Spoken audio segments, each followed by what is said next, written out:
Bismillahirrahmanirrahim. Assalamualaikum warahmatullahi wabarakatuh.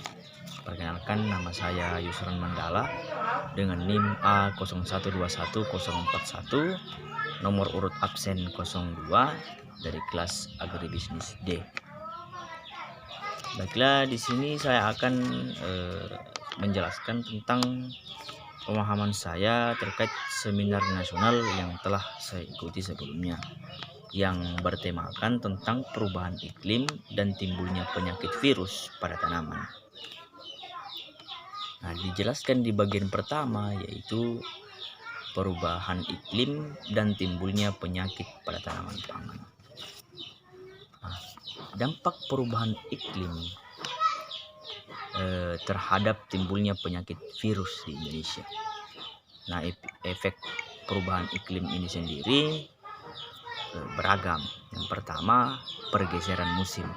Nah, pergeseran musim ini terjadi dua fase, yaitu musim kemarau basah, musim kemarau panjang. Nah, di musim kemarau panjang ini yang disebut bencana kekeringan. Nah, ini tentunya salah satu musuh bagi petani apabila tidak dilakukan persiapan sebelumnya. Kemudian munculnya OPT baru atau penyakit lama yang muncul kembali.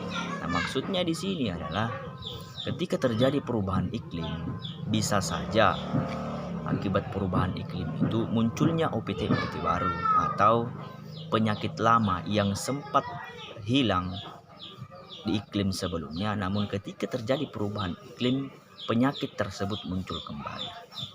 Kemudian kerusakan ekosistem. Sudah sangat jelas, kerusakan ekosistem dapat menyebabkan dari perubahan iklim itu akan mengakibatkan kerusakan ekosistem. Nah, ini tentu berpengaruh dalam perkembangan OPT.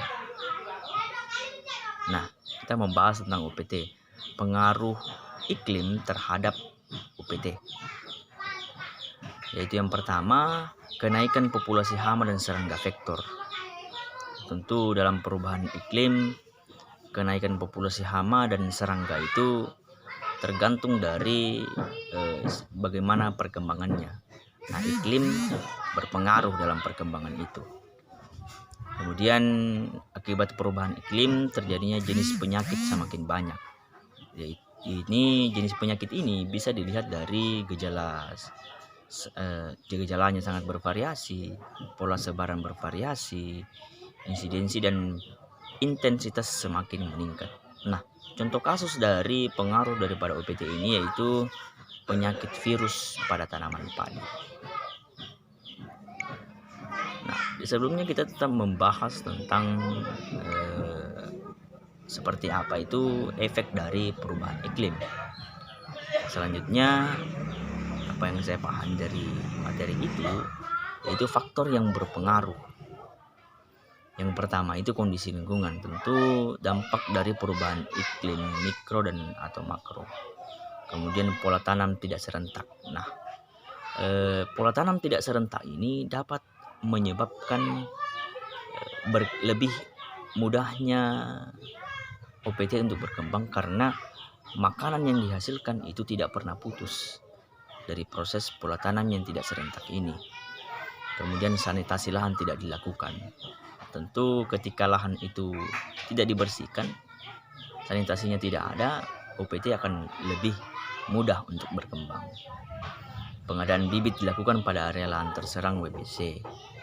Kemudian monitoring pertanaman dan lingkungan tidak dilakukan. Nah, dalam sebuah kebudayaan tentu perlu dilakukan monitoring untuk mengetahui sejauh mana dan seluas apa perkembangan OPT dalam sebuah lokasi yang telah dibudidayakan.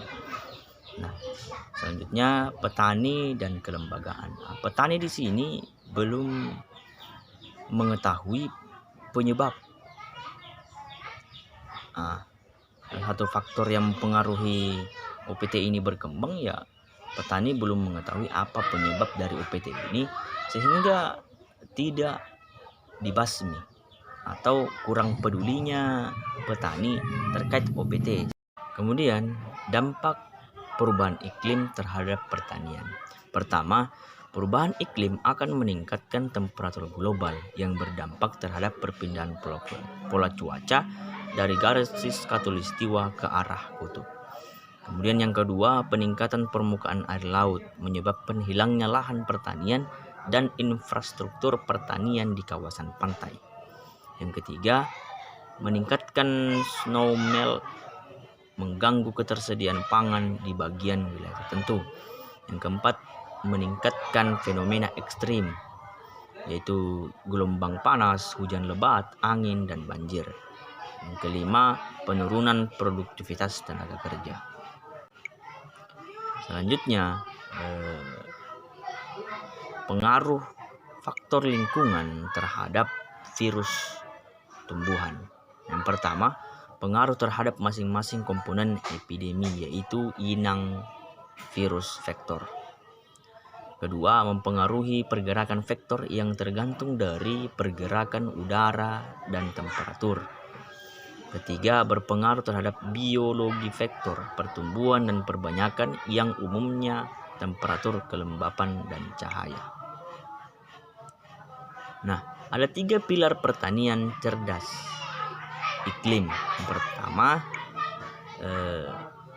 cerdas teknologi, yaitu semua temuan dan perbaikan teknologi pertanian yang berciri menambah produktivitas air hujan, meningkatkan kapasitas sistem produksi, dan meningkatkan penangkapan dan penggunaan CO2 dalam fotosintesis.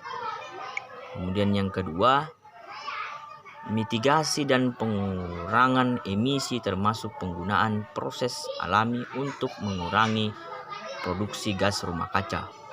Dan yang ketiga, adopsi dan peningkatan sistem pertanian yang tangguh.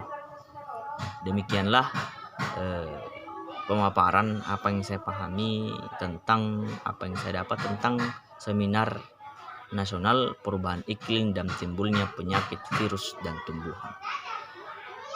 Sekian dari saya. Assalamualaikum warahmatullahi wabarakatuh.